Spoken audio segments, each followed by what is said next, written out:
السلام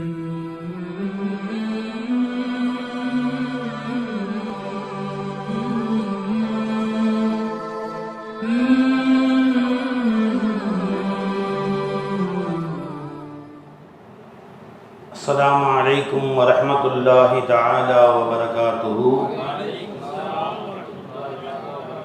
إن الحمد لله نحمده ونستعينه ونستغفره ونؤمن به ونتوكل عليه ونعوذ بالله من شرور أنفسنا ومن سيئات أعمالنا. من يهده الله فلا مضل له ومن يضلل فلا هادي له. ونشهد أن لا إله إلا الله وحده لا شريك له ونشهد أن محمدا عبده ورسوله. أما بعد، فقد قال الله تعالى في شأن حبيبه مخبرا وآمرا تعظيما وتكريما: إن الله وملائكته يصلون على النبي يا أيها الذين آمنوا صلوا عليه وسلموا تسليما. سيدنا محمد وعلى آله وصحبه. وقال تعالى: قال يا قوم أرأيتم إن كنت على بينة من ربي ورزقني منه رزقا حسنا وما أريد أن أخالفكم إلى ما أنهاكم عنه إن أريد إلا الإصلاح ما استطعت وما توفيقي إلا بالله عليه توكلت وإليه أنيب. صدق الله العظيم. அல்லாஹ் ஜல்ல ஷானஹு தஆலாவுடைய பேரருள் பெரும் கருணை, அல்லாஹ் நம்மை எல்லாம் முஃமின்களாக முஸ்லிம்களாக தனது ஹபீப் நாயகம் முஹம்மது ரசூலுல்லாஹி ஸல்லல்லாஹு அலைஹி வஸல்லம் அவர்களின் அருள் நிறைந்த உம்மத்திலே பிறக்கச் செய்தான். அந்த அல்லாஹ்வுக்கு எல்லா புகழும். அல்ஹம்துலில்லாஹ். சத்தமாக அல்ஹம்துலில்லாஹ் சொல்லுங்க. லைன் ஷக்கரத்தும் லஅஸீதன்னக்கும். நீங்கள் அல்லாஹ்வுக்கு நன்றி செலுத்தினால் அல்லாஹ் அதிகமாக்குவான். இது குர்ஆனுடைய சட்டம். அப்போ அல்லாஹ் ரசூலுடைய உம்மத்தில் நம்மளை கொண்டு வந்ததுக்கு நம்ம எல்லாம் ஷுக்ர் செஞ்சால் அல்லாஹ் என்ன செய்வான்? வாழ்நாளெல்லாம் அந்த உம்மத்திலே வச்சுருப்பான். இன்ஷா அல்லாஹ் சொர்க்கத்திலேயே ரசூலுல்லாவோடய வச்சுருப்பான். இன்ஷா அல்லாஹ் அதிகமாக அல்லாஹ் தஆலா ரசூலுல்லாவுடைய உம்மத்தில் கொண்டு வந்து நன்றி செலுத்தி பழகும். அல்லாஹ் நம்ம எல்லோருக்கும் தௌஃபீக் செய்வானா. அன்பர்களே, இந்த உலமாக்களை உருவாக்குகிற இமாம்களை, முதர்ரிசின்களை, ஹதீபுகளை உருவாக்கி வெளியே அனுப்புகிற இந்த சபையிலே நான் ஒரு ஆயத்தை முன்னால் வைத்தேன். இந்த ஆயத்து யார் சொன்ன வார்த்தை என்றால், யாருக்கு ரசூலுல்லாஹி ஸல்லல்லாஹு அலைஹி வஸல்லம் ஹதீபுல் அன்பியா, நபிமார்களிலேயே மிகச்சிறந்த பேச்சாளர் என்று பெயர் வைத்தார்கள் நமது ரசூலுல்லாஹி ஸல்லல்லாஹு அலைஹி வஸல்லம், அவங்க சொன்ன வார்த்தை இந்த வார்த்தை. இது அல்லாஹ் குர்ஆனில் சொல்றான். நபிமார்களில் மிகச்சிறந்த பேச்சாளர் என்று நமது நாயகம் ஸல்லல்லாஹு அலைஹி வஸல்லம் அவருடைய வார்த்தையால் பட்டம் சூட்டப்பட்ட நபி. உலமாக்கள் சொல்றாங்க, யாருன்னு தெரியுமா? மத்தவங்க சொல்லுங்க, யாரு அந்த நபியின் பேர் என்ன? ஆலிம்கள் சொல்லக்கூடாது. யாருங்க அப்படின்னு யார் சொன்னது? கை தூக்குங்க, எந்திரிங்க. மாஷா அல்லாஹ், மாஷா அல்லாஹ். உட்கார். ஷுஐப் அலைஹிஸ்ஸலாம்னு சொன்னாங்க. ஒருத்தராவது சொல்றீங்க. அப்போ அது மஜ்முஆவுடைய சரித்திரங்களை படிக்கிறதே இல்லை நாமெல்லாம். விளைஞ்சுங்களா? காலையில் வச்சு தினமணி, தினத்தந்தி, இது பேப்பர் படிக்கிறது கொஞ்சம் மிச்சம் நேரம் இருந்துச்சுன்னா டிவியில் பார்க்குறது, அதோட இல்லை ஃபேஸ்புக்கு, வாட்ஸ்அப்பு. என்றைக்கு படிக்க நபிமான் சம்பவம். அதெல்லாம் கபருக்கு போயிட்டா சும்மா தானே இருக்கும். அது அங்கே ஃபேஸ்புக் கனெக்ஷன்லாம் கிடையாது. சொர்க்கத்தில் போயிட்டா யூடியூப்லாம் பார்க்க முடியாது. அப்போ உட்காந்து படிச்சுக்கலாம் நபிமாரில் வரலாறுன்னு உட்காந்துருக்கும். ஜி என்ன நம்மளுடைய கதியை பாருங்க. சஹாபாக்கள் வரலாறு. ஒரு பையன்கிட்ட கேட்குறேன், பத்ரு போர் தெரியுமா? பானிபட்டு போர் கேளுங்க சொல்கிறேன். முதலாம் உலக போர் கேளுங்க சொல்கிறேன். பத்ரு போர்லாம் தெரியாதுங்க அதுங்கிறான். நம்முடைய வரலாற்றையே மறந்து விட்ட ஒரு சமுதாயம் இந்த இஸ்லாமிய சமுதாயம் தான். சபக்கு பிற்படு சதாக்கத்துக்கா, உன் முன்னோர்கள் வாழ்ந்த வாழ்க்கையை திரும்ப எடுத்து படித்துப்பார். அவர்கள் வீரத்தை படித்துப்பார். அவர் வாழ்ந்த வாழ்க்கையை திரும்பிப்பார். மீண்டும் அல்லாஹ் உன்னை இந்த உலகத்தின் தலைவனாக ஆக்குவான். அந்த தலைவரின் சரித்திரத்தை படித்துப்பார். அவர்கள் எதை வைத்து தலைவர்களாக ஆனார் என்று படித்துப்பார். படிப்பதற்கே நேரம் இல்லை உனக்கு. இந்த தலைவர்கள் எப்படி வாழ்ந்தார்கள் என்று, உனக்கு எப்படி தலைவர்களாக ஆனார்கள். இந்த உலகத்திலே ஆதம் அலைஹிஸ்ஸலாம் காலத்தில் கியாமத் நாள் வரைக்கும் ஒரு சாம்ராஜ்யம் உலகத்தை அசைத்து பார்த்தது. அதை விட ஒரு பெரிய சாம்ராஜ்யம் உலகிலே உண்டாக முடியாது சொன்னால் உஸ்மானிய பேரரசு. சுமார் 800 வருஷம் ஒரு குடையின் கீழே உலகத்தை கட்டுண்டு வைத்தவர்கள் உஸ்மானிய சக்கரவர்த்திகள். அவர் சரித்திரம் யாருக்கா தெரியுமா? உஸ்மான் யார் தெரியுமா? ஜி, உஸ்மானுடைய சரித்திரம் உங்களுக்கு தெரியுமா? எத்தனை பேர் கத்துக்கிட்டோம் இன்னைக்கு? சுல்தான் முகமது அல் ஃபாத்திஹ் கதை தெரியுமா உங்களுக்கு? என் பெருமானார் சொன்னாங்க ஸல்லல்லாஹு அலைஹி வஸல்லம், கிறிஸ்தீனியாவை முஸ்லிம்கள் கையிலே வரும் வரை கியாமத் வராதுன்றாங்க ஸல்லல்லாஹு அலைஹி வஸல்லம். அப்படியா? அதை கைப்பற்றக்கூடிய மிகச்சிறந்த ஒரு நல்லடியார் கைப்பற்றுவார்னு சொன்னாங்க ஸல்லல்லாஹு அலைஹி வஸல்லம். ஏன் ரசூலுல்லாஹ் சொன்னது பொய்யா பார்க்காது.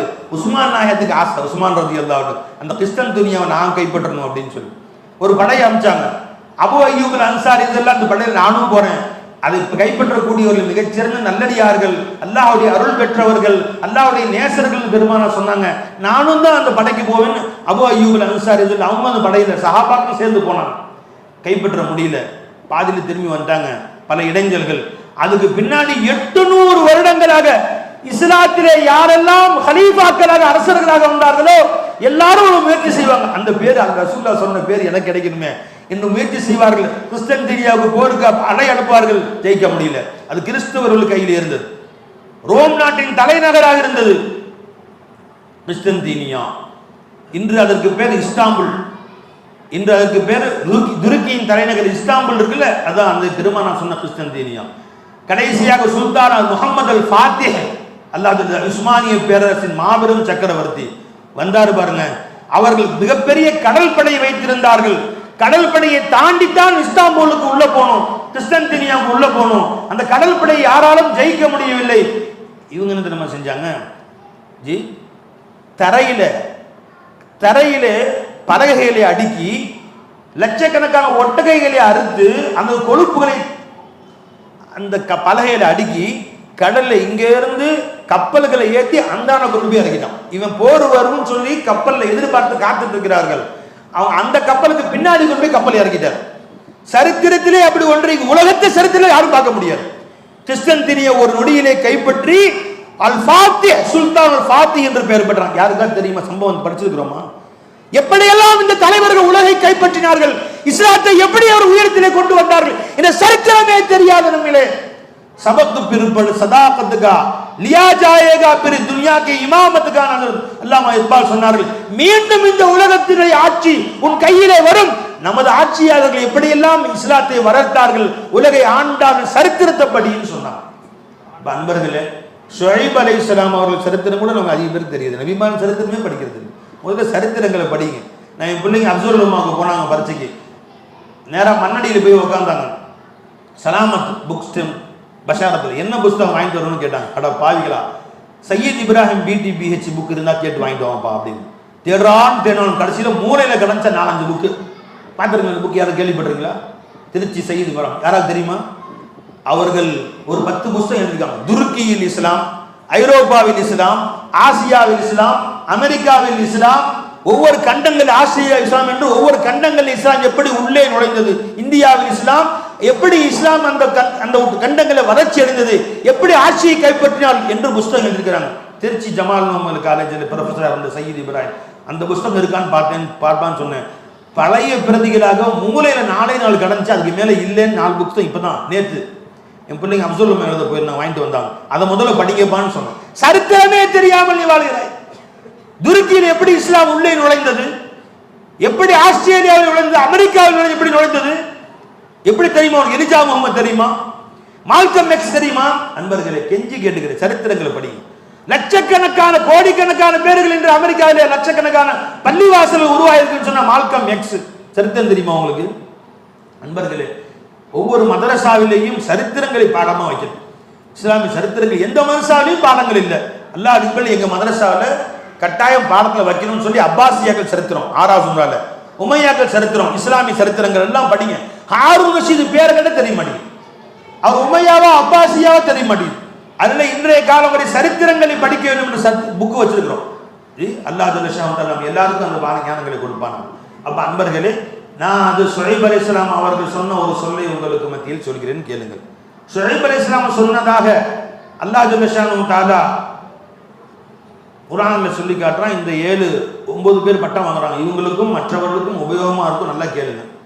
எப்படி பயான் அமைய வேண்டும், எப்படி போய் மக்கள்கிட்ட உபதேசம் செய்ய வேண்டும் என்பதை ஒரு 5 விஷயமாக ஷுஐப் அலைஹிஸ்ஸலாம் சொல்லி காட்டுகிறார்கள். இந்த 5ஐயும் சொல்ல நேரம் இருக்குமா என்னன்னு தெரியல, எத்தனை சொல்றோமோ கேட்டுங்க, பாக்கியம் எத்தனை இருக்கும் கேட்டுங்க. எஜமான் சொன்னார்கள், யா கௌமி அரஐத்து இன் குன்து அலா பையினத்தின் மிர் ரப்பி. முதல் பயன், நான் என் ரப்பிடமிருந்தும் தெளிவான ஆதாரங்களை கொண்டு வந்திருக்கிறேன்.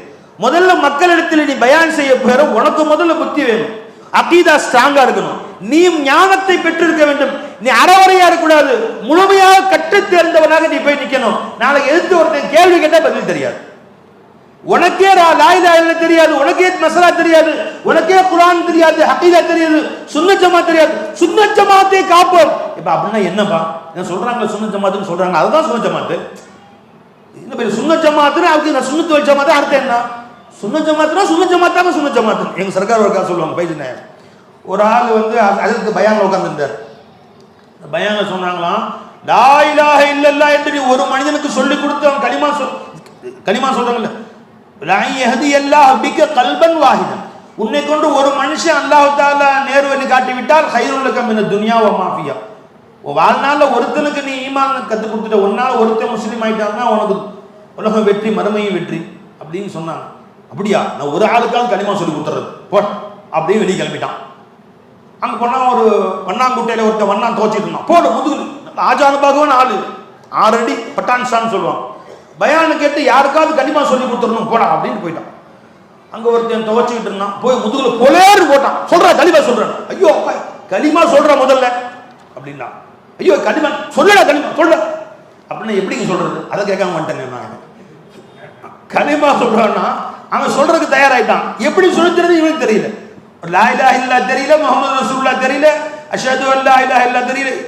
அன்பர்களே, ஆலிம்ஸா பள்ளிவாசல்ல சேரணும்னு சொன்னா அவங்களுக்கு வந்து இத்தனை ஷர்த்து, வாட்ஸ்அப்ல இத்தனை ஷர்த்தெல்லாம் போட்டு, அவர் ஆலிமா இருக்கணும், ஹாஃபிஸா இருக்கணும், தொழு வைக்கணும், பாங்க நல்லா சொல்ல தெரியணும், சில பேருக்கு சில பிரம்பர வேலையும் தெரிய வேண்டும், ஃபேன் மாட்ட தெரிய வேண்டும்.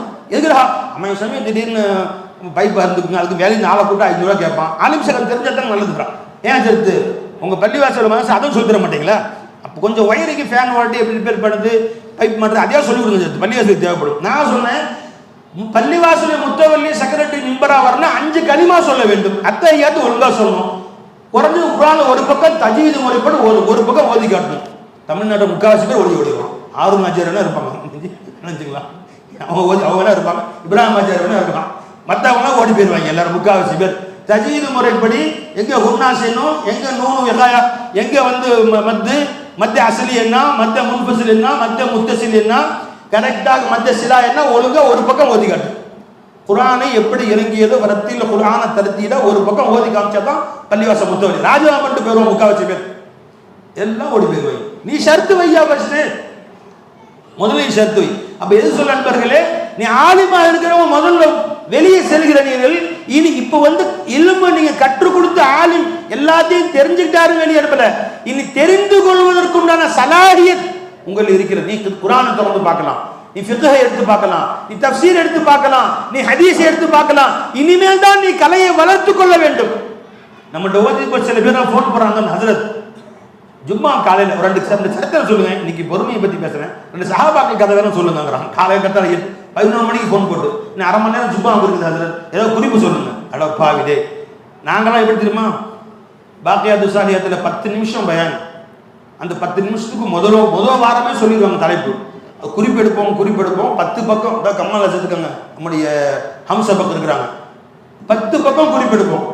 எடுத்தா அதிலிருந்து பொறுக்கி எடுத்து 5 நிமிஷம் 7 நிமிஷம் 8 நிமிஷம் பேசணும். அல்லாஹ் நாடுனா அந்த 10 பக்கம் எடுத்த குறிப்பு இன்னும் வச்சிருக்கிறோம், சில குறிப்புகள்லாம் அதை 5 மணி நேரம் பேசலாம். 5 மணி நேரம் பேசுவதற்குண்டான குறிப்புகளை தயார் செய்து அதிலிருந்தும் பொறுக்கி எடுத்து 10 நிமிஷம் பேசுவோம், அதிலிருந்து குறிப்பெடுத்து 8 நிமிஷம் பேசுவோம். அப்ப நீங்கள் அவ்வளவு விஷய ஞானம் உள்ளவர்களாக இருக்க வேண்டும். சும்மா அன்னைக்கு காலை 8 மணிக்கு சில பேர் அது பயான், இப்பெல்லாம் பயான் பிரச்சனை, ஜும்மா குத்துபா மேடை, ஜும்மா மேடை, வெள்ளி மேடை, 10-15 பயான் வருது. எல்லா பயானை கலந்து அடிச்சு விட்டு ஒன்னா தாலியை கொட்டி பிசைஞ்சு ஒரு பயான் அடிச்சு விட்டாம பாருங்க அப்படின்னு. உனக்கு கிதாப் பார்க்க முத்தாலா செய்ய வேணும், மிஷ்காத்துலாம் ஓதுற காலத்துல வாங்கணும், பெருசா இருந்துச்சுங்க. அதுல மேலே வச்சது இன்னும் எடுக்கவே இல்லைட்டா, எலி பாதி அரிச்சிருச்சு. இன்னைக்கு அது முன்னேறது, பாதி மிஷ்காத் பாதி ஹைஸ்லாம் எலி அரிச்சிருச்சு. நண்பர்களே, ஞானங்களை நீங்கள் மக்களும் சொல்ல வந்தவர்கள், நீங்கள் பழுத்த ஞானியாக இருக்க வேண்டும். ஞானங்களுக்கு நீங்கள் ஹதீஸ்கள் விரல் நுனியில் இருக்க வேண்டும். நான் பிள்ளைங்கள் சொல்றது, நீங்க ஒவ்வொரு ஜும்மா பயானிலும் ஒரு 3 ஹதீஸ்களை நீங்க மனப்பாடம் செய்யுங்க. இன்ஷா அல்லாஹ் வருஷத்துக்கு 54 ஜும்மா, 55 ஜும்மால 150 ஹதீஸ் மனப்பாடம். ஒரு 10 வருஷத்துல நீங்கள் நூற்றுக்கணக்கான ஆயிரக்கணக்கான ஹதீஸ்களை மனனம் செய்தவர்கள் ஆகிவிடுவீர்கள். இல்மு ஞானங்கள் உங்களுக்குள் பெற்றுக்கொள்ள வேண்டும். அந்த தெளிவான ஆதாரங்களோடு முன்னாடி போய் நிற்கணும். அன்னைக்கு ஒருத்தர் ஃபோன் பண்ண ஒரு மாணவர், இந்த ஹஜ்ரத் இந்த தராவி 8 ரக்காயத்து 20 ரக்காயத்துக்கு ஒரு ஆதாரம் வாட்ஸ்அப்பில் அனுப்பிச்சு வைங்க. எதுக்குப்பா? ஒரு சின்ன பிரச்சனை பள்ளிவாசல்ல 8ஆ 20ஆ அப்படின்னு சொல்லி ஒரு ஆதாரம் அனுப்பிச்சு வைங்க. ஹஜ்ரத் ஏண்டா 1000 கிதாபு பார்க்குற சலாயத்தை ஒன்று கொடுத்துட்டோம். மிஷ்காத் எடுத்து பாரு, ரியாது சாலின் எடுத்து பாரு, ஹதீஸ் கிதாபை திறந்து பாரு, அதை திறந்து பார்க்காம ஆதாரம் அனுப்பிச்சு வைக்கணும். அப்படி இலவசமா சாப்பிட்ற மாதிரி. அப்ப அன்பர்களே, அங்குந்து அலா பையினத்தின் மிர் ரப்பி, என் ரப்பின் புறத்திலிருந்து மிக தெளிவான ஆதாரங்களை நான் கொண்டு செல்ல வேண்டும், நம்மிடத்தில் இருக்க வேண்டும். தெளிவான அறிவோடு இந்த உலமாக்கள் தன்னை அறிவை வளர்த்துக் கொள்ள முயற்சி செய்ய வேண்டும். இது ஹஜ்ரத் சாலிஹ் அலைஹிஸ்ஸலாம் சொல்லி தருகிறார். அடுத்து எதுமா சொன்னாங்க, வரஸகனி மின்ஹு ரிஸ்கன் ஹஸனா. இங்க பாருங்க, வந்த உடனே முதல் சொல்லிட்டேன், எனக்கு அல்லாஹ் தஆலா தேவையான அளவு ரிஸ்க் கொடுத்துட்டான், உங்கள்ட்ட எதுவும் கேட்க வரல. நபிமார்கள் முதல்ல போய் பயான் ஆரம்பிச்ச உடனே அல்ஹம்துலில்லாஹ் ரப்பில் ஆலமீன் பயான் சொல்லணும் அப்படிலாம் இல்லை. யா கௌமி லா அஸ்அலுக்கும் அலைஹி அஜ்ரா, மக்களே கவனிங்க, உங்களிடத்தில் எந்த கூலியும் நான் கேட்கவில்லை. இன் அஜ்ரிய இல்லா அலல்லாஹ், என் கூலி அல்லாஹ்விடம் தவிர வேறு யாரும் இல்லை. தைரியமா உட்கார், வசூல் பண்ணுவாங்க நினைச்சுக்காத. பயான் முடிஞ்சு சர்டிஃபிகேட் வருவாங்க, அதில் நான் பயான் செஞ்சேன், ஆகவே நன்கு கவனித்துக் கொள்ளும்படி கேட்டுக்கொள்கிறேன், ஆகவே எனக்கு ஆபரேஷன் இருக்கிறது, ஆகவே என் பிள்ளை கல்யாணம் இருக்கிறது, என்னை நல்லபடி கவனித்துக் கொள்ளும்படி கேட்டுக்கொள்கிறேன் என்றெல்லாம் சொல்லுவேன் என்று எதிர்பார்க்காதே. வேண்டுமென நீ வாங்கிக்கோ, அல்லாஹ் எனக்கு தேவையான அளவு ரிஸ்கை அல்லாஹ் கொடுத்து விட்டான், இனி யாரிடத்தில் வாங்க வேண்டிய அவசியம் எனக்கு இல்லை என்று அந்த மக்களிடத்திலே முதல்ல பிரசங்கம் செய்றாங்க. அன்பர்களே, எதுவரை இந்த ஆளுங்கள் பணக்காரர்கள் வாசல்ல சென்று நிற்கவில்லையோ, அடுத்தவர்கிட்ட கையேந்தவில்லையோ, உங்க சொல்லுக்கு மதிப்பு இருக்கு. என்னைக்கு அடுத்தவர்கள்ட்ட நீ கையேந்த ஆரம்பிச்சிட்டியோ, பிறர் பக்கம் தேவையாக ஆரம்பிச்சிட்டியோ, அவங்களுக்கு சொல்லவே முடியாது. ஏன்? பள்ளிவாசல் முத்தவழி குடிகாரனா இருப்பான், ஒரு ஊர்ல போன இருப்பான். நீ அன்றைக்கு மதுவை பத்தி பேசணும், ஐயோ அவர் கோச்சிக்கு தானே மாசம் விட்டு பள்ளிவாசல் விட்டு நீக்கிடுவாரு. செக்ரட்டரியோட மாசம் மாசம் 500 ரூபாய் காசு தர்றாரு, அவர் வட்டி வாங்கக்கூடிய கடை வச்சிருப்பாரு, வட்டியை பத்தி பேசினா கோச்சுக்குவாரு, பேச மனசு வராது. நீ யாரிடத்திலும் தேவையாகாது. என் ரப்ப அல்லாஹ் என்று வரஸகனி மின் ரிஸ்கன் ஹஸனா, 1 ரூபா கூட அடுத்தவனுக்கு தேவையில்லை நீ சொல்லு, அல்லாஹ் உன்னை தலை நிமிர்ந்து வாழ வைப்பான், கண்ணியமா அல்லாஹ் தன்னை வாழ வைப்பான் அல்லாஹ் உன்னை. நண்பர்களே, நாங்க சின்ன வயசுல ஜி நான் பள்ளிக்கூடத்தில் 5வது 6வதுலாம் படித்து கொண்டிருந்த காலத்தில் இந்த ஊரில் இவ்வளோ பெரிய ஊரில் கொஞ்சம் தான் ஊர் இருந்துச்சு. இந்த ஊரில் உள்ள ஏழை மக்களுக்கு, வசதி வாய்ப்பு இல்லாத மக்களுக்கு, நம்முடைய கண்ணியத்துக்குரிய காலம் சென்ற அப்துல் மன்னான் ஹாஜியார் ரஹமத்துல்லாஹி அலைஹி, அல்லாஹ் ரஹமத் செய்வானாங்க, அவங்க ஏழை முஸ்லீம் குடும்பங்களுக்கு அந்த ஸ்கூல் ஆரம்பித்தோன்னா புக்ஸு கிஃப்ட் கொடுப்பாங்க. புக்ஸு ஸ்கூல் பை இப்போலாம் கவர்மெண்ட்லேயே ஃப்ரீயாக கொடுத்துட்றான். அந்த ஸ்கூல் பேகு, ஸ்கூல் படிக்கிற புக்கு, ஒரு 4-5 நோட்டு, பேனா, அப்படியே ஒரு கிஃப்டாக கொடுப்பாங்க. 6ஆம் கிளாஸ் வாங்கி கொடுப்பாங்க. அவங்க பழக்கம் வச்சுருந்தாங்க. அப்போ சில பேர் சொல்லுவாங்க, எல்லாரும் கொடுக்குறாங்க எங்கள் பாவாட்ட, நீங்களும் உங்கள் பிள்ளைங்களாம் அனுப்புங்க, வரிசையாக பள்ளிக்கூட. நான் 5ஆம் கிளாஸ்னா தம்பி 3ஆம் கிளாஸ், பற்றி வரிசையாக 7ஆம் கிளாஸ் வரிசையாக படிச்சுட்டு இருக்கிறோம். அவங்க ஃப்ரீயாக கொடுத்துருவாங்க, நீங்கள் ஆலிம் ஷாதான போய் வாங்கிக்கோங்க. தேவையே இல்லை, என் பிள்ளைங்க படிக்காட்டியும் போதும். என் பிள்ளைங்க பள்ளிக்கூடத்து படிக்க, அடுத்தவன் வாசலில் போய் இப்போவே என் பிள்ளைங்க கற்றுக் கொடுக்க மாட்டோம். இப்போவே உன் தேவைக்காக இன்னொரு பணக்காரன் வீட்டு வாசலுக்கு சென்று நின்று கையேந்தி அவன் தரக்கூடிய பொருளை வாங்குவதை என் பிள்ளைகள் கற்றுக் கொடுக்க மாட்டேன்னு சொன்னாங்க. இன்னொருக்கு அல்லாஹ் எடுக்கிற மேல எங்க பிள்ளைங்க அடுத்த வாசல போய் கேட்டதில்லை. இன்னொருத்த வாசல என் தேவைக்கு அனுப்பி கல்யாணமோ கொமரு காரியமோ ஆபரேஷனோ குர்ரா காசுன்னு கேட்டதில்லை. அல்லாஹ் கண்ணியமா வர வச்சிருக்கான் அல்லாஹ் ஜல்லஷானு தஆலா. மன்னாஜர் எங்க பாவா கால் உடைந்து 2 வருஷம் படுத்து கிடந்தாங்க. 2 வருஷம் வீட்டை விட்டு வெளியே போக முடியாதுங்க. இன்னைக்கு யாருக்காவது உடம்பு சரியில்லைன்னு சொன்னா அதையே சாக்கா வச்சு பாருங்க, ஆபரேஷன் காசு கொடுங்கன்னு பள்ளி வாசப்படி வசூல் பண்றாங்க. அந்த காலத்துல நல்லா பயான் பேச தெரியும் பாவாக்கு, தெரிஞ்சுங்களா? 2 வருஷம் வீட்டில் படுத்து கிடந்தாங்க. கோடீஸ்வரர்லாம் பார்க்க வருவாங்க. ஒரு முறை அதே மன்னான் ஹாஜியார் குபிலா அவங்க வந்து கேட்டாங்க, ஹசரத் உங்களுக்கு எதுவும் தேவையா சொல்லுங்க, எனக்கு அல்லாஹ் எனக்கு திறப்பாக கொடுத்துருக்குறான், அல்லாஹ் எனக்கு எந்த தேவையும் எனக்கு வைக்கல, 2 வருஷம் படுத்த படிக்க தான் அல்லாஹ் எனக்கு கொடுத்துருக்கான்னு போயிட்டான். அப்போ ஓட்டு வீடு அந்தோனிபுரத்தில், தெரிஞ்சுங்களா? ஓட்டு வீடு, ஃபேன் கூட இல்லை. எப்படி இருக்கும் வெயில்ல? ஃபேன் கூட கிடையாது. அவங்க வந்து கொஞ்சம் நேரம் உட்காந்து வந்து பார்த்துட்டு நலம் விசாரிச்சுட்டு போய் இங்கே எதுவும் வேணான்ட்டாங்க. போய் முதல்ல ஒரு ஃபேன் வாங்கி கொண்டு வந்து வீட்டில் மாட்டினான். மன்னா நாஜியார் கொண்டு வந்து, அதுதான் எங்கள் வீட்டில் முதல் ஃபேனு. சின்ன சின்ன பிள்ளைங்க, 7-8 பிள்ளைங்க, ஓட்டு வீடு, வீட்டில் ஃபேன் கிடையாது.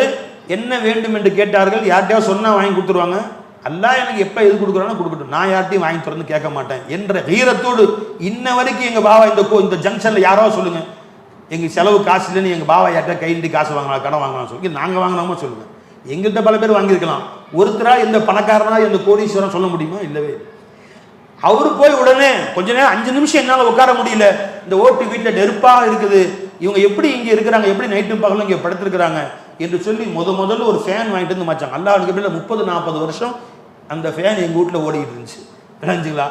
அவர்கள் வந்து எங்கள் பாபா பயானம் செய்வாங்கன்னு நடக்க முடியாதவங்களை தூக்கி குதிரை வண்டியில் உட்கார வச்சு 2 கையிலையும் இந்த பக்கமும் அந்த தாங்கற குச்சி இருக்கும், உட்கார வச்சு இப்போ பயான் செய்யுங்க, பள்ளிவாசல் கட்ட போகிறோம். அன்பர்களே, இந்த நூருல் இஸ்லாம் வரலாற்று ஆரம்பத்திலிருந்து பின்னி பிணைந்த வாழ்க்கை வரலாறு எங்கள் பாபாவுடைய வரலாறு. இந்த நூருல் இஸ்லாம் முதல் இமாமே எங்கள் பாபாவுடைய அப்துல் கரீம் மசூத் தான். குடிசையாக இருந்த அந்த பள்ளிவாசலை முதல்ல சின்ன பள்ளிவாசலாக கட்டினதே எங்கள் பாபாவுடைய நன்னா அகமது ஷாஜியார், யஹ்யா இருந்தாங்க, யஹ்யா சாஹிப், அவர்களுடைய தந்தையார் அகமது ஹாஜியார். அப்போ அந்த காதருக்கான அந்த போஸ்ட் ஆஃபீஸ் தெருவில் ஒரு 4-5 வீடு, அதுக்கு பின்னாடி இது வரைக்கும் குளம்தான். எங்கள் பாபா சொல்லுவாங்க, சின்ன வயசில் ஒரு 10-30-40 முஸ்லீம் வீடுகள் இருந்த பொழுது 1950 முதல்ல ஜங்ஷனுக்கு எங்கள் பாபா வந்த பொழுது இந்த 5 தர்ம நகர், இந்த சுப்பிரமணிய நகர், இந்த ஆசாத் நகர், இது எல்லாமே வெறும் குளங்களாக இருந்தது. எங்கள் வீட்டு கொல்லையில நின்று முதல்ல ஸ்டார்ஸ் செஞ்சு அந்த வீட்டு கொல்லையில் நின்று திரும்பி பார்த்தா கடல் மாதிரி தண்ணி நிற்கும். அப்ப முதல்ல அந்த பள்ளிவாசலை கட்டினதே அகமது ஷாஜியார் கட்டினார்கள். அப்ப அங்க இமாமா முதல்ல சம்பளம் வாங்காத இமாமாக இருந்தது எங்கள் பாபாவுடைய அப்துல் கரீம் பாக்டிவியர்ஸ் இருந்தாங்க. அதற்கு பின்னால் கொஞ்சம் எல்லாம் வசூல் பண்ணி பில்டிங்கா கட்டிய பொழுது அஹத் ஹசரத் அவர்களை இமாமாக சம்பளத்துக்கு முதல்ல நியமிச்சாங்க. அன்பர்களே, அந்த மதரசா கட்டும் பொழுது எங்கள் பாபாட்ட மன்னா நாஜியார் கேட்டாங்க, இது எப்படி இந்த மஸ்ஜிது கட்டுறதுக்கு உருவாக்குறதுக்கு வசூல் பண்ணுறதுக்கு என்ன செய்யுது? எங்கள் பாபா சொன்னாங்க, நான் திருப்பூர், கோயம்புத்தூர், நீலகிரி மதரசால மாவட்டங்களில் சுமாராக சஃபீராக இருந்து 100 மஸ்ஜிதுக்கு மேலே உருவாக்கியிருக்காங்க. பாபா சுமாராக 7-8 வருஷம் இருந்து 100 பள்ளிவாசலுக்கு மேலே. ஒரு ஊருக்கு போகிறது, கிராமத்துக்கு போகிறது, 10 பேர் குடும்பம் இருக்கும், பள்ளிவாசல் இருக்காது. ஏவா 10 பேர் இருக்கிறீங்க, பள்ளிவாசல் இல்லையே, சரி ஒரு புறம்போக்கில் நிலம் இருக்குது, ஒரு குடிசை போட்டுக்குவோம். உடனே இங்கேருந்து தகவல் தெரிவிப்பாங்க. அது நிர்வாகத்திலேருந்து ஜமாத்துல் வந்து கொஞ்சம் யார்ட்டையாவது சொல்லி வசூல் பண்ணி கொடுப்பாங்க. பாபா நின்று ஒரு குடிசையால் ஒரு பள்ளிவாசல் நியமிச்சு வளைஞ்சு அங்கே 2 பேருக்கு ஒரு 10 நாள் தங்கி இருந்து யாருக்காவது தொழுவு கற்றுக் கொடுத்து நீங்கள் தொழுவு வைப்பா அப்படின்னு வச்சுட்டு போயிரு. இன்றைக்கு எங்கள் பாபா சொன்னாங்க, அந்த திருப்பூர் ஒருங்கிணைந்த திருப்பூர், கோயம்புத்தூர், நீலகிரி மாவட்டத்தில் நான் ஏற்படுத்திய அந்த பள்ளிவாசல்லாம் இன்று பிரம்மாண்டமான மஸ்ஜித் ஆயிடுச்சு. குடிசையாக இருந்து ஓடாகி ஷீட்டாகி இன்னைக்கு பிரம்மாண்டமான பள்ளிவாசல் ஆயிடுச்சுன்னு சொல்லி காமிச்சாங்க. அப்போ பாபா சொன்னா, அப்போ தான் நாங்கள் செல்வோம், என்ன செய்வோம்னு கேட்டால் 4 பேர்கிட்ட போய் ஒரு 10 பேருக்கு தொழுகிற மாதிரி இடம் வேணும், ஒரு முசல்லாவுக்கு வந்து இவ்வளோ காசு, 10 பேருக்கு இவ்வளோன்னு சொல்லி நான் ஐடியா பண்ணுவோம், நாங்கள் 10 பேர் பிரித்து கொடுத்துருவாங்கன்னு சொன்னோன்னா அதே ஐடியாவை நான் இங்கே சொல்லலாம். மன்னா நாஜியார் அவர்கள் அவ்வாறு ஏற்படுத்திய பொழுது முதல்ல மன்னா நாஜியார் 2வது முசல்லா கொடுத்து எங்கள் பாவா, நானும் என் பேரில் கொடுத்துறேன், என்னால் கையில் கொடுக்க முடியாவிட்டாலும் நான் யார்கிட்டயாவது சொல்லி வாங்கி தர்றேன்னு சொல்லி 2வது முசல்லாவுக்கு பொறுப்பு எடுத்துக்கொண்டது பாவா, ஐடியா சொன்னது அவங்க பாவா. அப்போ அந்த மஸ்ஜிதை உருவாக்கணும். இந்த மதரசா பற்றிலாம் புக்கெல்லாம் போடும்போது எங்கள் பாபா பேர், அப்துல் கரீம் பேர்லாம் காணாம். ஏன்னா இந்த புக்கில் என் பேரை போடுவாங்கன்னுக்காண்டி செய்யலை இந்த வேலையெல்லாம். அவங்க இந்த பின்னாடி புக்கு எழுதுவாங்க, அதுக்காண்டி நம்ம புக்கில் நம்ம பேரை போடுவாங்கன்னு சில அல்லாஹ்தான் ஏற்படுத்தினார்கள். அந்த விதையை தூவினார்கள், அது மரமாக இன்று வளர்ந்து இத்தனை நிர்வாகங்கள் காரணமாக இருக்குன்னு சொன்னால் முதல்ல மதரசா மஸ்ஜிது கட்டின அகமது ஷாஜியார் கட்டினான். அன்பர்களே, அதற்கு பின்பு மதரசா ஏற்படுத்திய பொழுது மதரசாவுடைய பொறுப்பாளராக இருந்து கூடவே என்று உழைத்து மதரசா உருவாக்கியவங்க பாவா. ஷுக்கூர் ஹஜரத் கிபிலாவை முதல்ல கூட்டிட்டு வந்து அவங்க ஊரில் போய் கூட்டிட்டு வந்து மதரசால உஸ்தாதா வச்சது பாவா. அவங்களுக்கு பின்ன அப்துல் வஹாப் என்று நாசரா நடத்தினாங்க. அவங்கள ஊரில் போய் அழைச்சிட்டு வந்து இங்கே உஸ்தாதா ஏற்படுத்தியது எங்கள் பாவா ஏற்படுத்தினாங்க. பின்னாடி அல்ஹம்துலில்லாஹ் எல்லாரும் பெரியவர்கள்லாம் தலையெடுத்தார்கள், ஒதுக்கி கொண்டார்கள். அப்ப அன்பர்களே, இந்த வரலாற்றோடு இன்றைக்கு நேற்று வந்தவர்கள் அல்ல. இந்த ஊரில் ஆரம்பத்தில் விரல் விட்டு எண்ணக்கூடிய முஸ்லிம்கள் வெறும் 50-60 முஸ்லிம்கள் வசித்த பொழுது ஆரம்ப காலத்திலிருந்து வந்த கூட்டம் இது. அந்த காலத்து மஸ்ஜிதை உருவாக்கியவர்கள் இந்த கூட்டம். அன்பர்களே, எதுக்கு சொல்ல வந்தேன்னா, அப்ப இருந்து இன்ன வரைக்கும் எந்த பணக்காரன் வாசலையும் கை வச்சதில்லை, எவன்டையும் போய் காசு கொடுங்கன்னு கேட்டதில்லை. அவர்களுக்கு உதவித்தான் பாவா செய்வார்கள். எங்க பாவா சொல்லுவாங்க, யாராவது பள்ளிவாசலுக்கு பயானுக்கு வந்துட்டாங்கன்னா, எங்க பாவா சொல்ல ஜும்மா முடிச்சுட்டு எங்க வீட்டுக்கு சாப்பாட்டுக்கு வந்துடுவான்னு சொல்லுவாங்க. பாவா ஜும்மா தொழுது போயிட்டு வரும்போது ஆலிம் சாவையும் கூட்டிக்கிட்டு வரும்போது கடையில் 2 கோழியும் வாங்கிட்டு வந்துடுவாங்க. அந்த காலத்தில் சிக்கன் சென்டர்லாம் கிடையாது, கோழி தான் விற்பாங்க. 2 கோழி வாங்கிட்டு வீட்டில் வந்து ஜும்மா தூட்டு உடனே எங்கள் அம்மா அதை உரித்து அதை சோறாக்கி அந்த ஆலிம் சாக்கு சோறு போடுவாங்க. எந்த ஆலிம் இந்த ஊருக்குள் கால வைத்தாலும் இங்கே தான் சாப்பிடுவாங்க. அபு சூத் ஹசரத் குலா முதல் எத்தனையோ நூற்றுக்கணக்கான உலமாக்கள் உணவு இருந்திய இடம் நம்ம வீடு. அந்த பரக்கத்தாங்க இதை ஆலிம் சாவாங்க.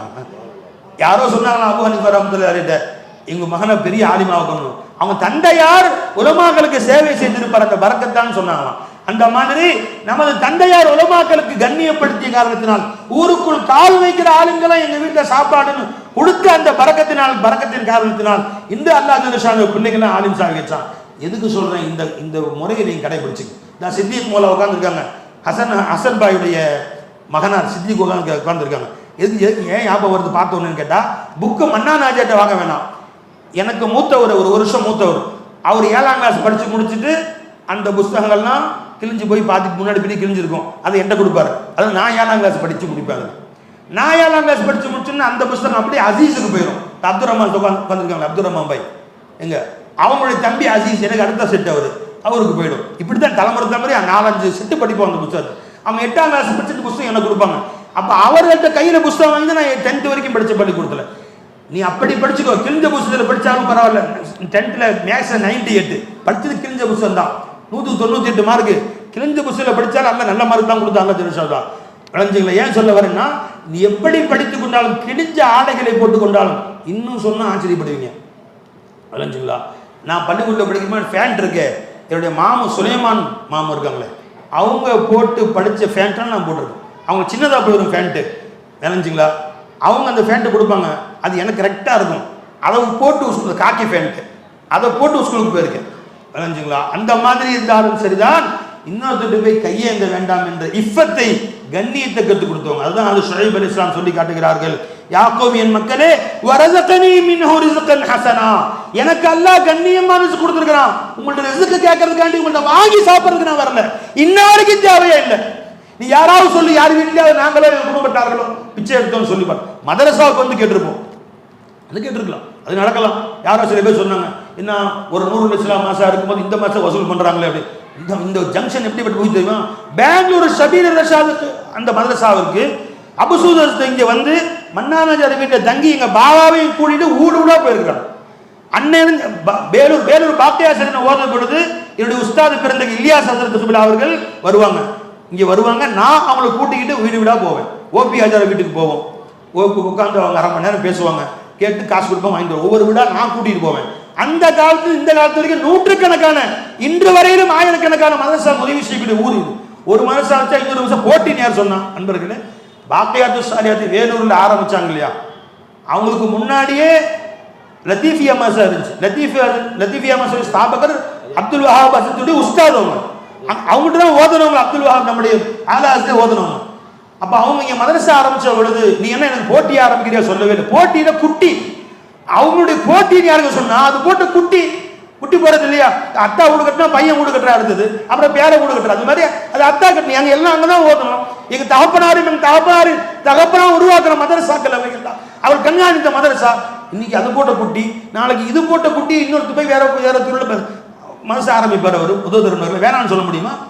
எங்க ஸ்கூல் எத்தனை இருக்குது, ஸ்கூல் எத்தனை இருக்கு, ஜவுளிகள் எத்தனை இருக்கு, டீக்கல் எத்தனை இருக்கு, தெருவுக்கு மதரசா வைக்கணுங்க. வை, எல்லாம் சேர்ந்து வைங்க. அல்ல எல்லா மதரசாவையும் அல்ல உருவாக்குவான். இது யாரும் போட்டின்னு சொல்லக்கூடாது, குட்டின்னு வேணா சொல்லிக்கும். அது போட்ட குட்டி, அது போடுற குட்டி எல்லாம் நடந்துட்டா இருக்கும். இன்ஷா அல்லாஹ் கியாமத் வரைக்கும் நடக்கும். அலஞ்சாலிங்களா. இந்த மாசம் 10வது. ஏன்னா தூருல் இஸ்லாம் மதரசா மட்டும் இருந்த காலத்துல இந்த ஊருடைய ஜனத்தொகை பார்த்தீங்கன்னா இன்னும் 2000-3000 பேர். இன்னைக்கு ஊர் ஜனத்தொகை 2 லட்சம் பேருக்கு மேல போயிருக்கு நினைச்சது. சுமாரா 1 லட்சம் பேருக்கு மேல தாண்டும் இல்லப்பா. எக்கச்சக்கமா ஊரை முதல்ல சில பேர் சொல்லுவாங்க, இப்ப யாரெல்லாம் பேர் தெரியாத ஊரெல்லாம் சொல்றாங்க, யாரு இருந்து எல்லா ஊரும் வந்து குவியுதுங்க. இன்னும் இடங்கள் எல்லாம் ஏறிக்கிட்டே போகுது. அன்பர்களே, இன்ஷா அல்லாஹ் தஆலா உலகத்தின் கல்வியின் மர்கஸாக இந்த ஊர் அல்லாஹ் தஆலா ஆக்குவான்.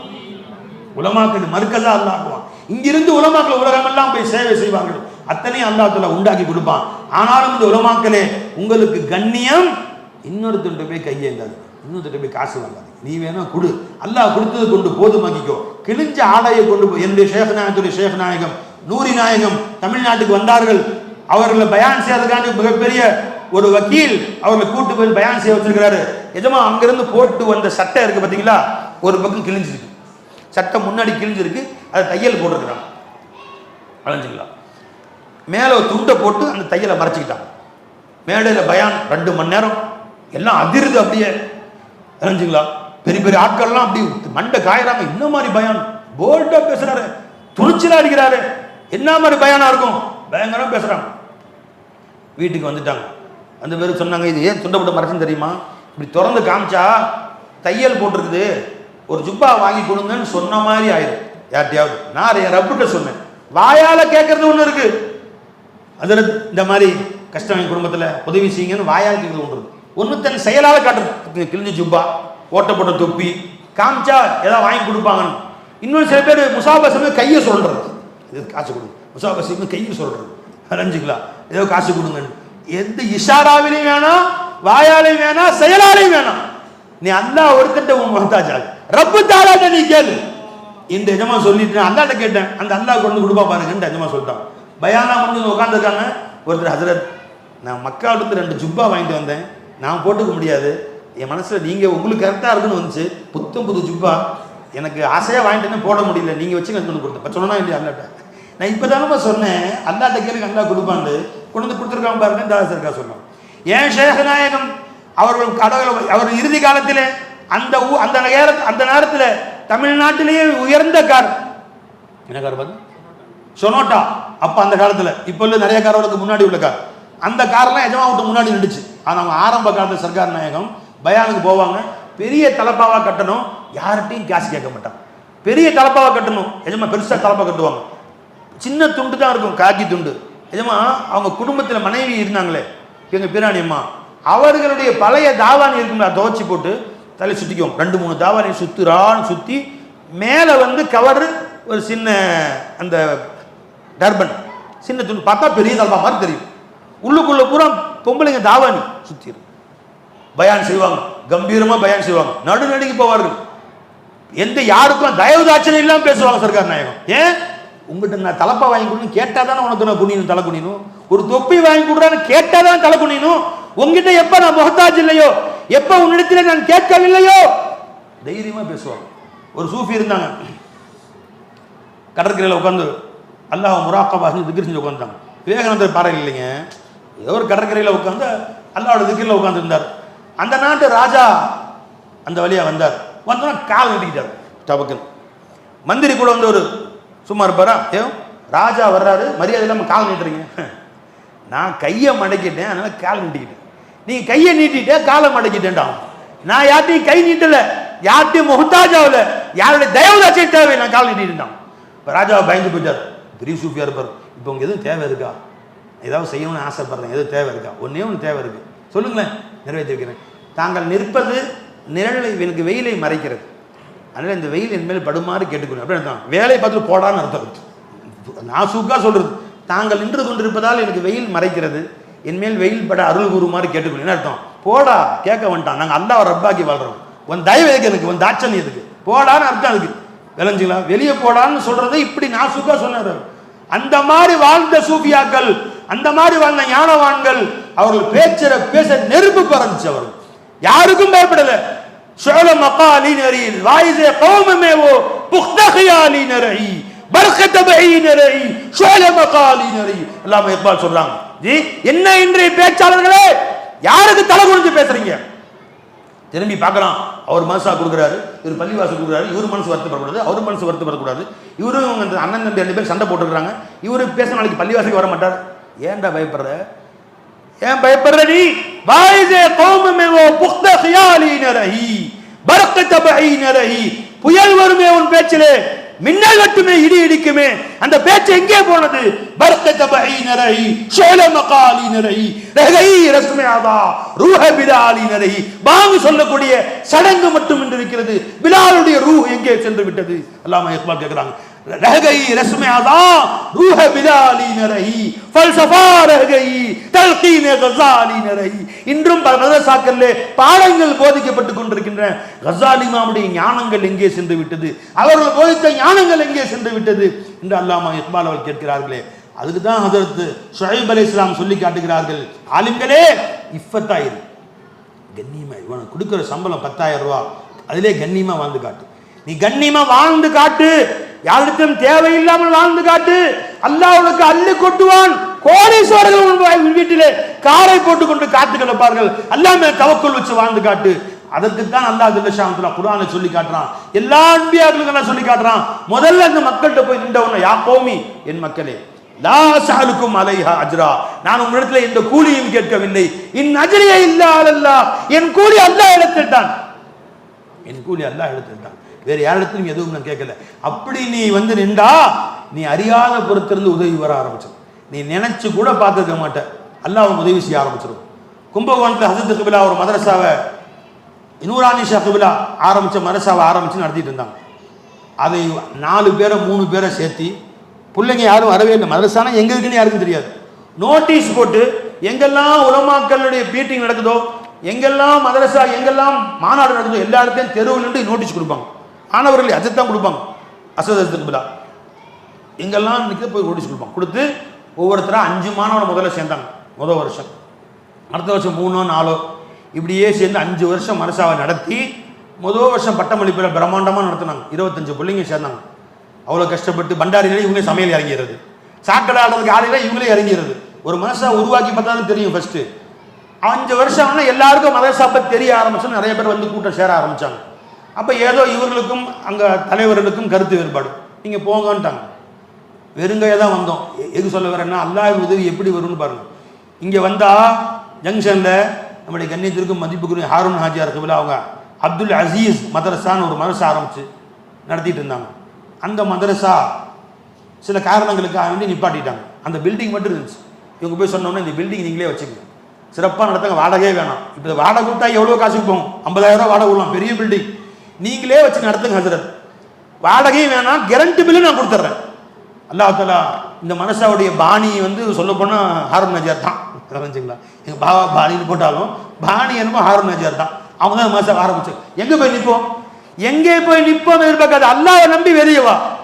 5 வருஷம் நடத்தின மனசா வெளியே போனோன்னு அல்லாஹ்வை நம்பி வந்து நின்றா யாரும் உதவி தெரியல. ஹாரூன் நஜார் சொன்னா, என் பில்டிங் தரேன் வச்சுக்கோ. அதை அவங்க 4-5 போர்ஷனாக பிரித்து வாடகை கொடுத்தா அன்னைக்கே 10,000 20,000 சம்பளம் வாங்கிடுவான். இன்னைக்கு 50,000 வாங்கலாம். வளைஞ்சிங்களா? அவ்வளோ பெரிய பில்டிங் அது. அவ்வளோ பெரிய பில்டிங்கை கொடுத்து கீழே ஒரு சமையல் ரூமும் கொடுத்து, அது மட்டும் இல்லை கேரண்டி பில்லும் கொடுத்து, உஸ்தாமாருக்கு உதவியும் கொடுத்து, அப்பப்போ சாப்பாடும் கொடுத்து 5 வருஷம் நடத்தணுமாங்க. 5 வருஷம் அங்கே மிகுந்த ஆதரவோடு, அவங்களுடைய முழு ஆதரவோடு ஒரு பிள்ளையை பெற்று வளர்க்குறது 5 வருஷம் 6 வருஷம் வச்சுட்டு அப்புறமேல அந்த பிள்ளை தானாக வளர்ந்துடும். அந்த முழு ஆதரவு பெற்று வளர்த்த தகப்பன் வந்து என்னமோ ஹாரூன் நஜார் தான். தாய் வேணா எங்கள் பாபா பேர் சொல்லிக்கிங்க, இர்ஃபானி அஜார்னு அஜார்னு விளைஞ்சிங்களா? இந்த மதரசாவுடைய தகப்பனா யாருங்க? ஹாரூன் நஜார். நீ எங்கே போய் நிற்போம்? 100 ரூபா வாடகை கொடுக்க கையில் காசு இல்லாமலா? இன்றைக்கு இந்த மதரசாவுடைய செலவு சொன்னால் நீங்கள் யாரும் புறாமப்பட மாட்டீங்களே. ஒரு மாதத்துக்கு 2.5 லட்சம் ரூபா செலவு எல்லாம் கொடுத்துட்டு இருக்கிறான். எப்படி கொடுக்குறான் இது? அன்னைக்கு ஒரு பைசா மாதக்க 100 ரூபா கூட மாதத்துக்கு காசு இல்லாமல் வெறும் ஒன்று போய் நின்ற போது சில நேரம் சம்பளமும் அவங்க கொடுத்து உதவி செய்து 5 வருடம் நடத்தி வைத்தார்கள். இந்த அல்லாஹ்வை நம்பி இன்னைக்கு வந்தோம். இன்னைக்கு அல்லாஹ் சொல்ல 3 கோடி ரூபாய் பில்டிங் கொடுத்தான். எப்படி கொடுத்தாங்க இது? இதான் அல்லாஹ் சொல்றான், அலைஹி தவக்கல்து, என் ரப்பின் மேல் நம்பிக்கை வச்சு வெளியே வா. நீ இவன் நம்ம உதவி செய்வான், அவன் உதவி செய்வான், மனுஷனை நம்பாதே. மனுஷன் மூத்தா போயிடுவான், மனுஷன் மனசு மாறிடுவான், உனக்கு எல்லாம் செய்றேன்னு சொல்லுவான், திடீர்னு மூத்தா போயிடுவான். என்ன செய்வா? அதாவது நீங்க வாங்க நான் கவனிச்சுக்கிறேன்னு சொல்லுவான், மூத்தா போயிடுவான். என்ன செய்வார்? அடுத்து நீங்க கவனிச்சுக்கிறேன்னு சொல்லுவான், திடீர்னு உங்க பஞ்சாதி வேணான்னு சொல்லுவான். அப்ப என்ன செய்வார்? இங்க மனுஷன் மேல் நம்பிக்கையா வைக்காது. என்றைக்கும் மானமடையாத ரப்பனை நம்பிக்கை வச்சு இந்த மதரசா அல்லாஹ்வை நம்பி ஆரம்பிக்கப்பட்ட மதரசா. 1 ரூபா கூட கையில காசு இல்லாமல், அன்பர்களே, ஒவ்வொரு ஊர்ல ஒரு ஜமாத்து சேர்ந்து மதரசா நடத்தும். எந்த ஜமாத்தும் இல்லை, ஒரு தனி நபராக எங்க பாபாவும் பிள்ளைங்களும் சேர்ந்து ஆரம்பிச்ச அந்த மதரசாவை இந்த அல்லாஹ் 3 கோடி ரூபாய்க்கு பில்டிங் கொடுத்து மாசம் 2 லட்சம் 3 லட்சத்துக்கு செலவு கொடுத்தான்னு சொன்னா, இதுதான் அவங்க சொன்னாங்க, நீ அல்லாஹ்வை நம்பி வெளியே வா. அலைஹி தவக்கல்து இலைஹி உனீப், என் ரப்பு, என்னுடைய ரப்பிடத்தில் தான் நான் முழுமையாக தவக்கல் வைத்திருக்கிறேன், அவன் பக்கம்தான் நான் ஆதரவு கொடுக்கிறேன், என் நம்பி வா. யாரை நம்பியும் இல்லை. நீங்க இந்த ஜங்ஷன்ல இருந்து யாருமே ஒரு பைசா கொடுக்காதீங்க, சட்டம் போட்டாலும் போட்டுக்கோ. எங்க அல்லாஹ் குப்பா மாசா இதுவும் சிறப்பாக நடக்கும். நீ சட்டம் போட்டா இன்னும் சிறப்பாக நடக்கும். தெரிஞ்சுங்களா? ஜங்ஷனுடைய கொடைகள் 1 ரூபா கூட நீங்க வாங்காதான் சரிதான். நான் புறவச்சேரியில் அல்லாஹ்வுடைய கிருபையில 25 வருஷம் உஸ்தாதா இருந்தோம். மனசை இடிச்சு கட்டுறோம், நீங்க வெளியே போங்கன்ட்டாங்க. இடிச்சு கட்டிட்டு இருக்கிறாங்க. அதெல்லாம் கட்டி முடிப்பானாங்க. வெளியே வந்தோம், 1 ரூபா கையில் காசு இல்லை. நேராக திருப்பூரில் ஒரு பீர் பாய் கூப்பிட்டாங்க. அது இங்கே வாங்க ஹசரத் நம்ம ஆரம்பிக்கிறோம். பிள்ளைங்கள்லாம் வந்தாங்க, உஸ்தாத் மாதிரிலாம் வந்தாங்க. இங்கேயாவது 4 பேரை வச்சு சக்கரவர்த்தியில் ஆரம்பித்தோம். மாத செலவு 10,000 ரூபா 15,000 ரூபான்னு ஆரம்பித்து இன்றைக்கி 2.5 லட்சம் வந்து நிற்கிது. அங்கே எல்லா உஸ்தாமார்களும் வந்துட்டாங்க. 6-7 உஸ்தாமார்கள், 40 பிள்ளைங்க வந்துட்டாங்க. மாத செலவே 2 லட்சம் ரூபா. இன்னைக்கு இப்போ 3 லட்சம் மாதம் செலவு. எங்கே போய் நிற்கிறது? அலைஹி தவக்கல்து வ இலைஹி உனீப். ரப்பே உன்னை நம்பி வந்துட்டோம், கைவிட மாட்டோம். வமை யதவக்கல் அலல்லாஹ், நீ அல்லாஹ் மேல எவன் பரிபூர்ண நம்பிக்கை வைக்கிறானோ ஃபஹுவ ஹஸ்புஹு, அந்த அல்லாஹ் அவனுக்கு போதுமானவன்ட்டான். அல்லாஹ் தஆலா நான் இருக்கிறேன் அடியானே, நீ அவனை நம்பி இவனை நம்பி கடையில் இறக்காத, என்ன நம்பி களத்துல இறங்கு. மாசத்திலிருந்து இன்ன வரைக்கும் அல்லாஹ் 3 வருஷம் ஆச்சு. சம்பளம் 1ஆம் தேதி கிடையாது, 31ஆம் தேதி கொடுத்துரும். அல்லாஹ் 7 உஸ்தாமார்களுக்கு 1 ரூபா கூட சம்பளம் குறைக்கல. அங்க கொடுத்த அதே சம்பளத்தை அல்லாஹ் ஜல்ல ஷானு தஆலா இன்ன வரைக்கும் கொடுத்துட்டு இருக்கிறான். விளைஞ்சுங்களா? கண்ணியத்துக்குரிய முஜீபுர் ரஹ்மான் ஜமா வந்திருக்கிறாங்க. இங்க அவர்கள் தான் ஆதரவு கொடுத்து, இங்க எப்படி நமக்கு ஹாரூன் நாஜியார் ஆதரவு கொடுத்து மனசாவை துவங்கி வைத்தார்களோ அதே மாதிரி முஜீபுர் ரஹ்மான் மௌலா வந்திருக்கிறாங்க. அவங்க ஆதரவு கொடுத்து மனசா ஆரம்பிச்சாங்க. அந்த நிஸ்பத்தை நம்பி வரல. ஹாரூன் நாஜியார் நபி மனசா இல்ல. இன்னைக்கு அவங்க ஒரு பைசா கொடுக்காட்டி நடத்தலாம் இல்லையா? ஆரம்ப காலத்தில் உதவி செய்த உதவிக்கு நன்றி கடன் பெற்றிருக்கிறோம், நன்றி செலுத்துகிறோம், சுக்ரு செய்கிறோம். ஒவ்வொரு வக்தும் அவங்களுக்காக துவா செய்கிறோம். அல்லாஹ் அவங்களுக்கு நீண்ட வயசையும் ஆரோக்கியத்தையும் தந்தோல் புரிவானாக. மேலும் மேலும் கண்ணியத்தை அதிகப்படுத்துவானாக.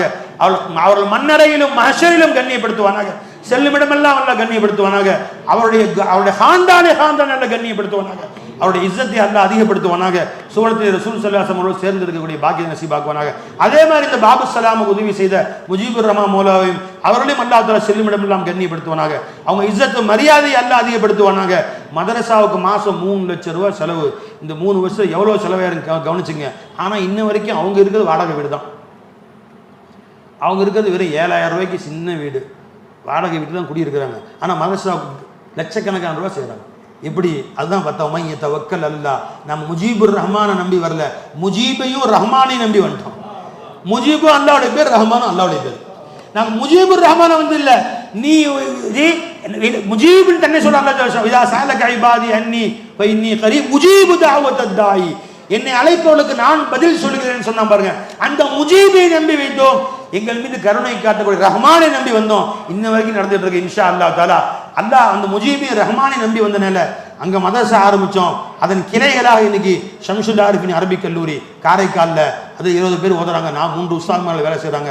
அங்கே ஒரு கிளை ஆரம்பிச்சாச்சு, மதுக்கூரில் ஒரு கிளை ஆரம்பிச்சாச்சு. இப்போ இந்த வருஷம் பல்லவட்டியில் ஒரு கிளை, பாபு சலாமுடைய கிளை, அல்லாஹ் நாகூர் ஷெரீஃபில் ஒரு கிளை. எல்லாம் 5 மாதம் ஆயிடுச்சு. ஒரு மதரசா 3 வருஷத்தில் 5 மாதம் வரல ஆயிடுச்சு. இன்ஷா அல்லாஹ் தமிழ்நாடு முழுசா அல்லாஹ் மாதம் ஆக்குவானாக. இன்ஷா துவா செய்யுங்க எல்லாரும், ஆமீன் சொல்லுங்க. யாரெல்லாம் எங்கெல்லாம் கூப்பிடலாம் அந்த மாதம் ஆரம்பிச்சு முடிவு பண்ணியாச்சு. இன்ஷா இந்தியா முழுசும் மாதம் ஆரம்பிக்கும், உலகம் முழுசும் ஆரம்பிக்கணும். வாஷிங்டன்ல ஒரு கிளை, நியூயார்க்ல ஒரு கிளை, விளைஞ்சுங்களா, லண்டன்ல ஒரு கிளை, அல்லாஹ் தௌஃபீக் செய்வானாக.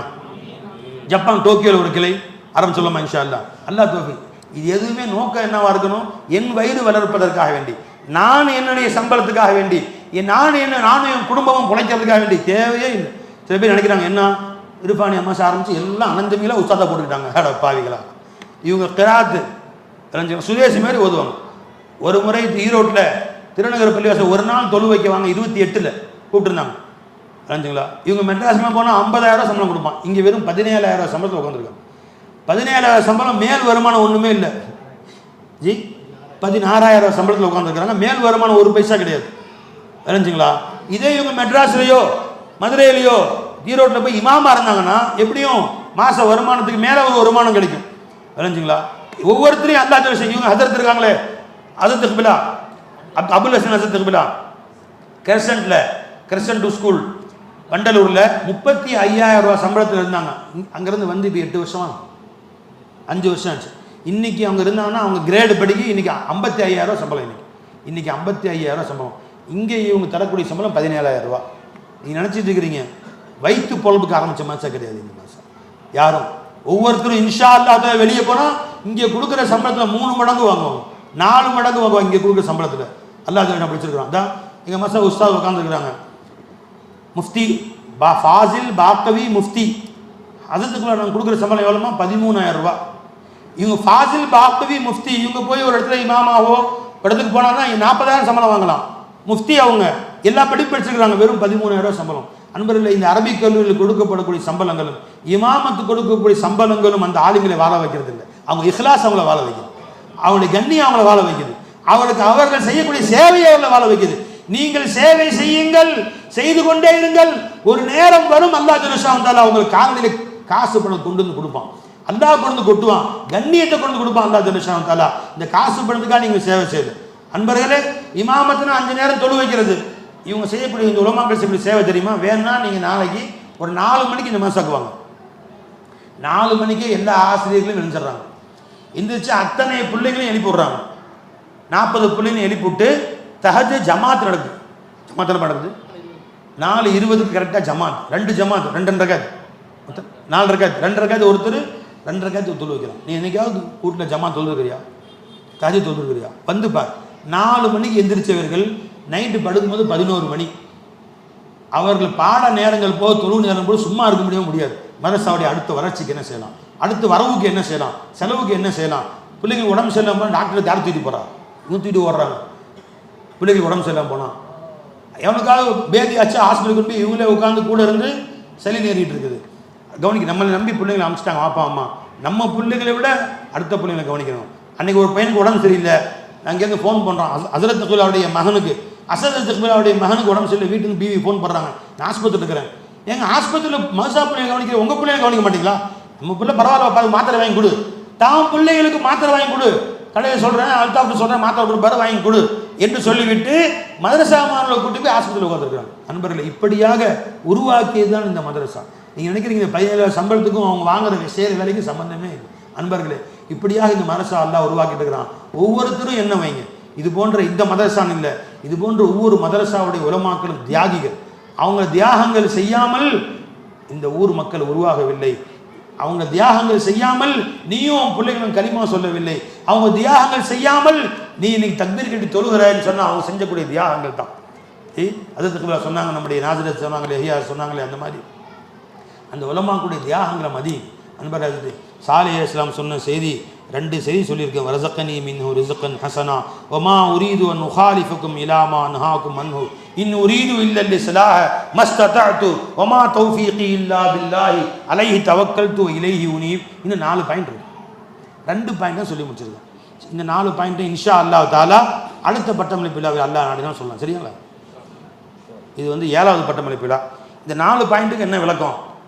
அதில் சாலிஹ் சொன்னாங்களே, ஒரு ஆலிமின் தகுதிகள், பயான் செய்யக்கூடியவரின் தகுதிகள். 1, நீ முதல்ல ஒரு பழுத்த பழமாயிரு, இல்மு கற்றுக்கும். 2வது, எவன்ட்டையும் கையேந்தாது, எவன் வாசலுக்கு போய் நிற்காது, அவன் கொடுத்தாலும் வாங்க. ராஜா கொண்டு கொடுக்குறான், குதுபுத்தீன் பக்தியாரி காக்கிட்ட சுல்தான் அல்தமிஷ் அவங்க முறியுது, காசு கொண்டு எஜமான எடுத்துக்கொள்ளுங்க, உன்னை சொர்க்கத்துக்கு அனுப்பலான்னு நான் பார்க்குறேன், நான் முயற்சி செஞ்சுட்டு இருக்கிறேன், என்ன நரகத்துக்கு அனுப்பி நீ முயற்சி செய்றியா? உன் காசை நரகத்துக்கு நான் போகிறது, போய் தூக்கி போட்டு எனக்கு நல்லா கொடுக்குறான் போன்ட்டான். காசு வாங்கவே எஜமா வீட்டில் பசி பட்டினி, பசி பட்டினி, டெய்லி பட்டினி. ராஜாவெல்லாம் முடியுது, அவங்க சீனியர்கள் மன்னர்கள்லாம் சுல்தான் அல்தமிஷ் அவங்க முடியுது, மந்திரிகள்லாம் அவங்க முடியுது, பசி பட்டினி. யார்கிட்டையும் சொல்லக்கூடாது மனைவி மக்கள் சொல்லிட்டாங்க. 2 பிள்ளைங்க எஜமா, ஒரு முகமது, இன்னொன்று அகமது, அவங்க மனைவி. அந்த பையன் முகமதுங்கிற தம்பி வெளியே விளையாண்டு இருக்கிறார், வந்து போடுற சோர்வாக இருக்கிறார். பக்கத்தில் பையன் கேட்குறான், என்ன தம்பி இவ்வளோ சோர்வாக இருக்காது? ஒன்றும் இல்லை, சொல்ல 3 நாள் ஆச்சு சாப்பிட்டு. 8 வயசு பையன். அவன் பக்கத்து பையன் சொல்கிறான் 3 நாள் ஆச்சு சாப்பிட்டுன்னு. அவன் நேரம் அத்தாட்ட போய், முகமது சாப்பிட்டு 3 நாள் ஆச்சான். அப்படியா? என்னுடைய சேகனை வீட்டில் இப்படி பட்டினியா? உடனே சோறு ஈரெலாம் செஞ்சு ரொட்டிக்கிட்டான் தயார் பண்ணி நேராக எடுத்து வீட்டுக்கு வர்றார். எஜமானே சாப்பிடுங்க, வித்தியாசமாக இருக்குது, இது இவ்வளோ நாளாக கொண்டு வர மாட்டேயா, இன்னைக்கு புதுசாக கொண்டு வந்துருக்கிறேன், என்ன செய்தி? இல்லை ஒன்றும் இல்லை எஜமான், யாரோ சொல்லியிருக்கிறாங்க என் வீட்டை பற்றி, திடீர்னு வந்து நிற்கிறேன்னா இவ்வளோ நாளாக சரி அந்த மாதிரி, என்ன அர்த்தம்? ஒன்றும் இல்லை, சொல்லி யார் சொன்னா என் வீட்டை பற்றி? இவ்வளவு நாளாக நம்மை வாழ வைக்கக்கூடிய அல்லாஹ் ஒரு நாள் பட்டினி போட்டால் பொறுமையாக இருக்கக்கூடாதா? அந்த ஊரில் சொல்லணுமா? சொன்னது யாரு? இல்லை யாரும் சொல்ல எஜமானே அப்படின்னு அவன் மறைக்கிறார். யாரு உன்ட்ட வந்து சொன்னானோ இந்த செய்தி என்னை விட்டு வெளியே அவன் கசிய விட்டானோ அவன் கழுத்து உடஞ்சி சாகட்டும் அப்படின்னா, வெளியே விளையாண்டு கொண்டு இருந்த அந்த பையன் அப்படி கீழே மூத்தா போயிட்டார், கழுத்து உடஞ்சி மூத்தா போயிட்டார். முகமது அவங்களுடைய மகன், என்ன ஹீரத்து பாருங்க, சொல்லி அடுத்த நொடி மூத்தா போயிட்டார். அவங்க பெத்த பையன். அல்லாஹ் என்னை வாழ வைக்கிறான், அந்த அல்லாஹ்வுக்கு உரிமை இல்லையா ஒன்று சோதிப்பதற்கு? ஒரு நேரம் சோறு கொடுக்க அல்லாஹ்வுக்கு உரிமை இல்லையா? ஒரு வியாதி கொடுக்க அல்லாஹ்வுக்கு உரிமை இல்லையா? இவன் நாள வாழ வச்ச அல்லாஹ் தஆலா 70 வயசுல உனக்கு உடம்பு சரியில்லைன்னு சொன்னா, யா அல்லாஹ் எனக்கு ஏன் சோதனைங்கிற? நான் தொழுகை இல்லை, வைக்காத நோன்பு இல்லை, எனக்கு ஏன் சோதனைங்கிற? இந்த சூஃபியாக்கள் வாழ்க்கையை எடுத்துப்பார். என்னை அல்லாஹ் தஆலா சோதித்தால் அதை வெளியே சொல்ல யாருக்கு உரிமை இருக்குன்னு கேட்டாங்க. எஜமா தான் பெத்த பையனை கபருக்கு காமிச்சிட்டாங்க. நண்பர்களே, அந்த பரம்பரை இந்த பரம்பரை சிஷ்டியாவுடைய பரம்பரை, அந்த காதிரியாவுடைய பரம்பரை. எஜமா சொன்னாங்க காசு கொண்டு கொடுத்ததுக்கு, என்னப்பா என்னுடைய சில்சிலாவில் யாருமே அரசர்கள்ட்ட போய் பண்ணிட்டதில்லை, கோடீஸ்வரன் முன்னாடி போய் நின்றதில்லை, நானும் அந்த காசை வாங்க மாட்டேன். இன்றைக்கு உன் காசை நான் வாங்கிவிட்டால் நாளைக்கு தப்பு செய்வாய், அந்த தப்பை நான் எடுத்து சொல்ல முடியாது உன் இடத்துல, என் நாவு கூசும் உன் இடத்துல பேசுறதுக்கு, எனக்கு தேவையில்லை. ஆமாம் கரீபோசே லேத்தே, நாங்கள் ஏழைங்கள்ட்ட வாங்கிடுவோம். அவன் 50 ரூபா கவரில் போட்டு காலில் கொண்டு வந்து வைப்பான், காலில் வச்சா தான் காசு வாங்குவோம், கையில் கொடுத்தா காசு வாங்குற பரம்பரையே இல்லை. சிஷ்டியாவுடைய பரம்பரையிலே கிடையாது நீ கையில் கொடுத்த காசை வாங்குறது. காசை கொண்டு காலில் வச்சா தான் அங்கே வாங்குவோம். நாங்கள் நீ கேவலப்பட்டு கொண்டு காலில் வச்ச எஜமான இதை ஏற்றுக்கொண்டால் என் வாழ்க்கை வெற்றி பெறுமே, ஏற்றுக்கொள்ளுங்களேன்னு சொன்னாதான் வாங்குவோம். அப்படியாப்பட்ட பரம்பரை நாங்கன்றாங்க. எஜமா நிரூபிச்சு காமிச்சிட்டாங்க. நண்பர்களே, அந்த மாதிரி இந்த மதரசாவை கியாமத்துல் எனக்கு அல்லாஹ் தௌஃபீக் செய்வானாக. அல்லாஹ் ஜல்ல ஷானஹு தஆலா நம்ம கேட்டதை நம்ம அனைவருக்கும் பலன் தரக்கூடியதாக ஆக்கி அருள் புரிவானாக. நம்முடைய நூருல் இஸ்லாம் மதரசா நம்ம தாய் கல்லூரி, இன்றைக்கும் அந்த மதரசாவுடைய மாணவர்கள் தான்.